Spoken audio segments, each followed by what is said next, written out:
E olha, a Ticket, uma das principais operadoras de vale alimentação e vale refeição do país, obteve uma liminar que suspende os efeitos das novas regras para o Programa de Alimentação do Trabalhador, o PAT. A liminar se refere aos conhecidos VA, Vale Alimentação, e VR, o Vale Refeição. Essa decisão vale apenas para a operadora Ticket e impede a União de fiscalizar ou punir a companhia pelo descumprimento das regras estabelecidas pelo governo federal. A Ticket confirmou que adotou medidas judiciais para buscar a segurança jurídica e preservar o funcionamento do programa. A companhia disse estar em diálogo com entidades do setor e também com o governo federal. As novas regras estabeleceram um teto de 3,6% para a taxa cobrada dos estabelecimentos nas operações com cartão e fixa um prazo máximo de 15 dias para repasse dos valores. E depois da Ticket, a gente acompanhou também a VR obtendo uma liminar para barrar mudanças do governo nesses benefícios. Uma apuração do nosso repórter Danilo Moliterno, que aponta que essa decisão foi proferida pela 7ª Vara Cível de São Paulo e o governo ficaria impedido também de punir a VR pelo descumprimento dessas novas regras, dessa regulamentação do PAT, e as liminares valem apenas para essas duas empresas que obtiveram e não para as demais do segmento. Portanto, a gente tem a VR e a Ticket obtendo liminares na justiça contra essas novas regras, que estabelece esse teto de 3,6% para a taxa cobrada dos estabelecimentos nas operações com cartões e fixa esse prazo máximo de 15 dias para o repasse dos valores aos bares, restaurantes e supermercados. E sobre esse assunto a gente vai conversar então com o Júlio Brito, que é CEO da Swile Brasil. Júlio, seja muito bem-vindo e boa tarde, é um prazer ter você aqui. Boa tarde, Vitor. Boa tarde a todos os telespectadores. O prazer é nosso. Tá? Júlio, eu vou começar com a pergunta mais óbvia e que imagino que a nossa audiência esteja esperando. Depois da VR e da Ticket obterem liminares favoráveis na justiça para suspender qualquer tipo de punição por um desrespeito às regras do novo PAT, essa probabilidade de judicialização ela está no rol de estratégias da Swile também? Isso já foi feito? Esse assunto já foi judicializado? Vitor, na realidade nós já suspeitávamos que isso ia acontecer, mas recebemos com surpresa. Até porque empresas que se dizem totalmente favoráveis ao trabalhador, a gente percebe e entende que medidas como essa nada mais são do que uma tentativa ou várias tentativas de manter o status quo, de manter o modelo ultrapassado e ganhos elevados, e não totalmente favorável ao trabalhador, como é no discurso, no dia a dia. Júlio, queria entender então essa leitura, uma fala bastante forte, a sua. Eu queria entender, então, na sua visão, as regras anteriores à estipulação de uma regulamentação pelo novo PAT, ela beneficiava exatamente as empresas maiores, aquelas que têm uma participação de mercado maior? Com toda certeza, né? Essas chamadas empresas, essas grandes empresas aí, a gente entende que era nada mais é do que um oligopólio. Elas tinham uma concentração de mercado e, operando no arranjo fechado, elas praticam ainda taxas exorbitantes, não somente de administração, mas também taxa de antecipação, porque hoje, atualmente, elas repassam o dinheiro dos vouchers para o estabelecimento comercial, para o supermercado, para a padaria, para a lanchonete, em 30 dias. Então, você imagina que, vivendo num momento desafiador como a gente vive atualmente, se faz necessário uma melhoria do fluxo de caixa e os estabelecimentos comerciais, ao pedir antecipação, eles se deparam com taxas, como eu disse, exorbitantes, taxas em torno aí de 8, 9, 10, já vimos até de 12%.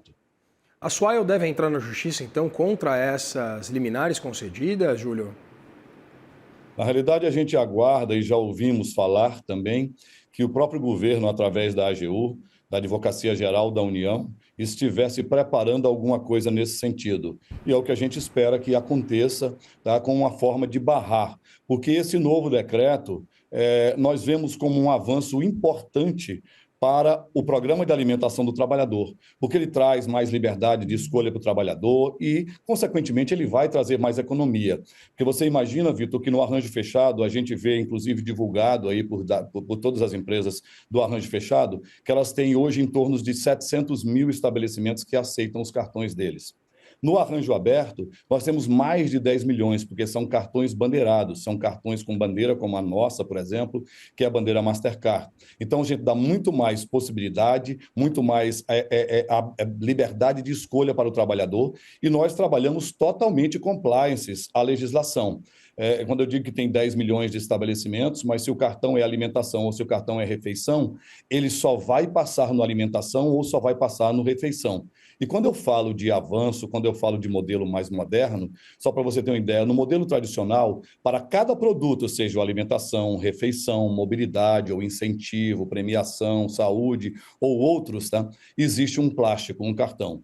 A gente trabalha com total foco em sustentabilidade, facilidade para o RH e facilidade também para o trabalhador, onde o único cartão ele agrega até 8 contas que são segregadas e totalmente compliance à legislação.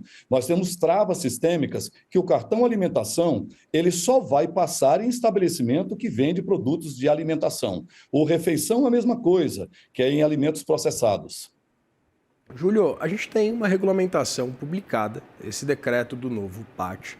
Agora, duas empresas, dois dos maiores players conseguindo essa suspensão de qualquer tipo de punição das novas regras em vigor. O quanto isso prejudica os demais players, sejam eles grandes, sejam eles médios? Eu queria entender o quanto as regras, evidentemente, não serem únicas, as regras, não, ou melhor, elas não serem universais, tendo suas exceções para player A ou player B, o quanto isso impacta exatamente a competição no mercado? Eu acho que fica um tanto quanto confuso, né? E é por isso que eu disse que a gente aguarda, a gente espera que, através da Advocacia Geral da União, o governo consiga barrar essa medida e que possamos todos, em fevereiro, conforme previsto, inclusive, no decreto de novembro do ano passado, em fevereiro, que possamos todos operarmos em igualdade de condições. Porque a gente acredita num modelo aberto, num modelo mais justo, e eu acredito, inclusive, que a concorrência ela tem que ser uma concorrência leal, uma concorrência justa, porque nós temos uma crença que um mercado saudável, ele se constrói com regras claras, com concorrência leal e também com respeito às leis, né? Me assusta que tais empresas que se dizem totalmente favoráveis ao trabalhador queiram manter o status, queiram manter esses ganhos elevados, tá? E que indiretamente isso acaba prejudicando o trabalhador, porque com esses ganhos elevados, elas praticam rebate. Para você ter uma ideia, Vitor, o governo vem tentando, desde o decreto 10.854, de 10 de novembro de 2021, ele vem tentando barrar o rebate e o prazo extra concedidos pelas empresas incumbentes aí, pelas empresas que dominam o mercado. O que eles fazem? Elas cobram taxas elevadas de estabelecimentos comerciais, de administração, taxas elevadas de antecipação, têm ganhos elevados e elas conseguem hoje não somente conquistar, mas também manter os contratos atuais com rebate. A partir do momento que ela dá rebate, ela leva a taxa lá no estabelecimento que tem que vender por um preço maior. Tá? Então, você imagina que esse efeito ele é nefasto. E quais são os riscos, Júlio, do ponto de vista da sustentabilidade dos negócios desses players menores? Na realidade, os players menores eles não estão enquadrados, né? O novo decreto ele prevê que nesse primeiro momento, empresas com um número inferior a 500 mil trabalhadores registrados e que recebem a alimentação e que processam a alimentação ou refeição, elas estão isentas dessas medidas do governo. Quando você fala de empresas menores como a nossa, a gente vem aí a duras penas nos últimos 4 anos trabalhando com uma receita pequena, com um intercâmbio que a gente recebe da bandeira e a gente consegue se sustentar. Então, entendemos que o arranjo aberto proposto pelo governo, ele é totalmente sustentável e factível. O governo só estabeleceu taxas e prazos diferenciados porque ele tentou em vão, nos últimos 4 anos, com que as empresas cumprissem a lei, que respeitassem a legislação, que respeitassem os decretos que foram publicados em novembro de 21, em agosto de 22, com medida provisória, com portaria que aconteceu, inclusive, o ano passado, mas isso não aconteceu. Então, a saída do governo foi justamente estabelecer um teto. E empresas como a nossa, a gente já consegue operar nesse modelo. Então, nós entendemos que o arranjo aberto ele vai trazer mais opções para o trabalhador, mais liberdade de escolha, porque, como eu te disse, um trabalhador hoje que está no mundo tradicional, cujo cartão é aceito em 700 mil estabelecimentos, quando ele passa para o arranjo aberto, ele vai ter a opção de 10 milhões de estabelecimentos, de repente o mercadinho do lado da casa dele, que ele tanto anseia que receba o cartão dele, onde ele possa utilizar o benefício, ele vai ser possível. Então, essas medidas elas são totalmente benéficas ao trabalhador. Ele começa a ganhar com logística. Você imagina que um trabalhador de periferia, que de repente do lado da casa dele, no bairro dele, na rua dele, ele não tem um estabelecimento que aceita o cartão dele, ele tem que se deslocar, seja através de um carro de aplicativo ou seja através de um outro meio de transporte. Então, ele já começa gastando com logística daí. Então, como eu digo que vai trazer economia, ela já começa nesse exato momento onde ele tem liberdade de escolha e ele utiliza no estabelecimento onde ele quer e ele se identifica e, de repente, tem um preço melhor do que aquele estabelecimento do arranjo fechado. Conversei com o Júlio Brito, CEO da Swile Brasil. Júlio, muito obrigado pela disponibilidade de conversar com a gente aqui sobre um assunto tão importante.